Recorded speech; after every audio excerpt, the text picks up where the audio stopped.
documentary, Speices Extinction and Conservation. There are so many questions we asked in the process. These questions include what species have gone or are going extinct in Idaho. What organizations are helping to prevent extinction of some species and what are they doing about it? What are the causes of species extinction and what is the main cause of species extinction in Idaho? How can we as a community prevent species extinction in Idaho? How does species extinction affect the environment on a global scale? If we're focusing on Idaho, we must focus on species conservation worldwide. Let's start with the basics. What is species extinction? According to Merriam-Webster Dictionary, extinction is the state or situation that results when something, such as a plant or an animal species, has died out completely. When writing the Endangered Species Act in 1973, Congress found that the various species of fish, wildlife, and plants in the United States have been rendered extinct as a consequence of economic growth and development untempered by adequate concern and conservation. And while the ESA has saved at least 227 species since 1973, many animals have gone extinct since it took effect. At least 17 animal species have already died out in the 21st century, with all but 2 of these extinctions taking place outside of the U.S. How does animal extinction affect you? You know, it's kind of funny because until I read this book, it wasn't something I thought a lot about. It's kind of like when I was in college, a friend of mine told me the story about her and her roommates. And they lived upstairs, and the girls downstairs had a smaller apartment, so they were always inviting them over for dinner and stuff. Well, one of the girls downstairs was a prankster, and she would, every time she went in the house, you know, for dinner, she would take something to see how long it would take them to notice. And so they would go, at the end of the year, she invited them over, and they came, you know, downstairs to their apartment, and they walked in and they sat down and, you know, the meal was all ready, and they started looking around and going, that's my picture, that's my chair, that's my, you know, and I think it's kind of like that with extinction.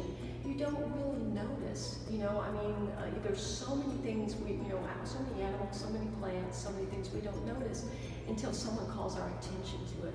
And then we go, whoa, you know, oh, my stuff's disappearing.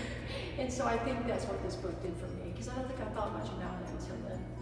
All right. Can you summarize the 6 extinctions? You know, there have been 5 mass extinctions over the history of the Earth. And this book is about the fact that we are entering the 6th mass extinction.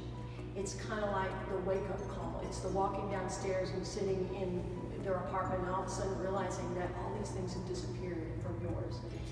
And so the best summary would be that it's a wake-up call to us that things are disappearing, and we have had huge, you know, up till now, there have been, you know, maybe you would expect in your lifetime to see one thing become extinct, and we're seeing so many things, so many different organisms disappearing, that's what this book is essentially about. And what do you believe we as humans can do to slow or stop mass extinctions?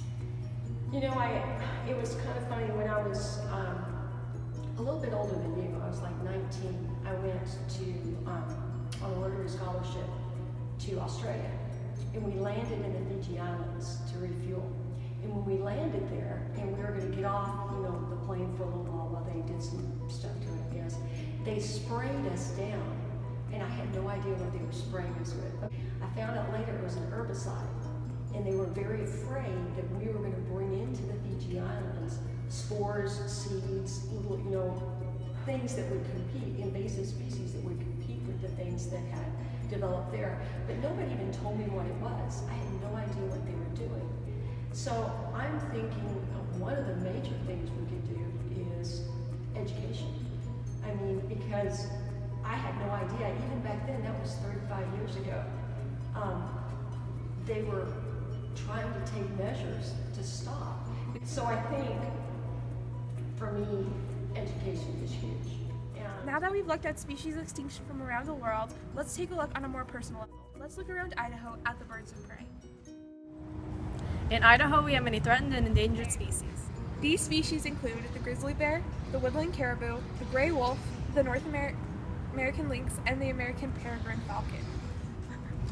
And that is what we chose to focus on, the American peregrine falcon. Although no longer endangered, their rescue is very important. The Peregrine Fund was founded in 1970 to restore the peregrine falcon, which was removed from the U.S. endangered species list in 1999. That success encouraged the organization to expand its focus and apply its experience and understanding to raptor conservation efforts on behalf of more than 100 species in 65 countries worldwide. Their mission is to restore rare species through captive breeding and releases, improve capacity for local conservation, conduct scientific research and environmental education, and conserve habitat. Why did the peregrine become endangered? So the peregrine falcon and other birds of prey began to decline, their populations began to decline in the 60s, and we weren't sure why, but they stopped having kids. And so scientists, biologists went out and studied them and tested the hypothesis that DDT was causing eggshell thickness to decrease. And so what happened was we found that mom and dad would sit on their eggs and they would break because the chemical prevented enough calcium from being deposited on the shells. And so for years, peregrines, bald eagles, and other raptors couldn't have any kids. And so when the parents start to die off and they haven't had kids to replace themselves, they become critically endangered very fast. And so in 1973, the Endangered Species Act was started, and the first three birds were the peregrine falcon, the bald eagle, and the California condor. And so it became endangered because we put it on an endangered species list, but it was almost extinct because of the use of DDT. All right, so why was the Peregrine Fund created? So the Peregrine Fund was created to address that issue of peregrine falcon decline. And so there were 39 known pairs of peregrine falcons here in the lower 48 states. And as such, they were just not able to recover on their own once DDT was removed. And so as the Peregrine Fund started to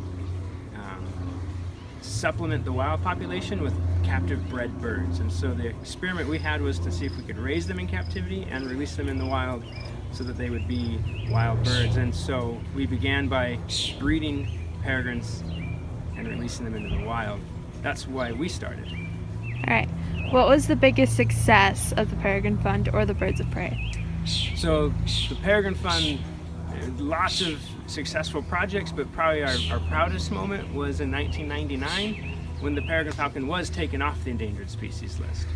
And so we had statewide recovery throughout the United States, and because of the work that was done here in Boise, the United States Fish and Game took the Peregrine Fund off the endangered species on a ceremony up here at the center. And so that's one of many, but probably our proudest day.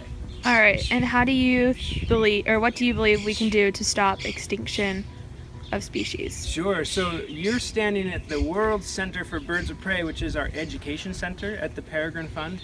And each project, each species may need specific things to be recovered and not to go extinct.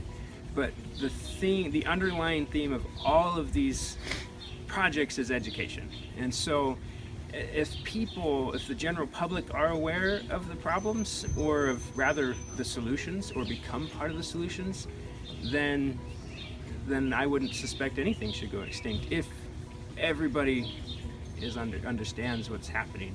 Most of the time species go extinct because we aren't aware of what the effects of what we're doing are. And so I would say education is probably the one key part of any solution.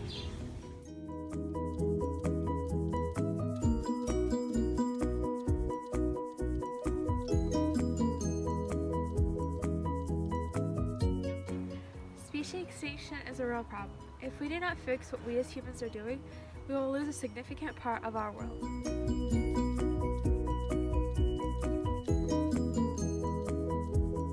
This here is Gus, and he is a peregrine falcon. He was raised here while we were captive breeding and releasing peregrines. We released over 4,000 peregrine falcons into the wild throughout the United States. And Gus here is an ambassador of their species and gets to travel and help explain the peregrine story.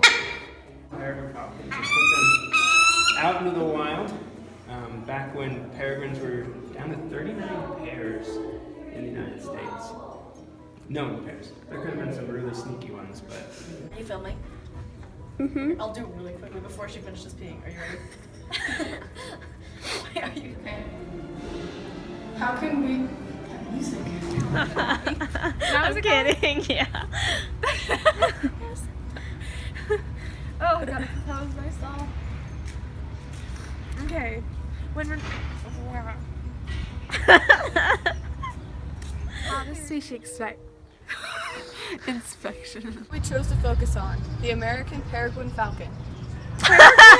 She said peregrine. What is it? Peregrine. Peregrine? It's an R, not a U. The North. What?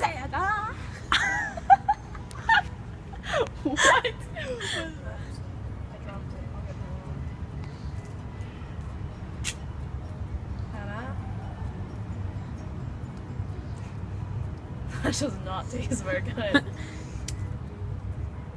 No, it's minty. Really? Yeah. Okay, go. Oh, kind of sour. Ew. Okay. Wasting storage. Sorry. Oh, okay, I got it. Okay. The Peregrine Fund was founded in 19... Peregrine!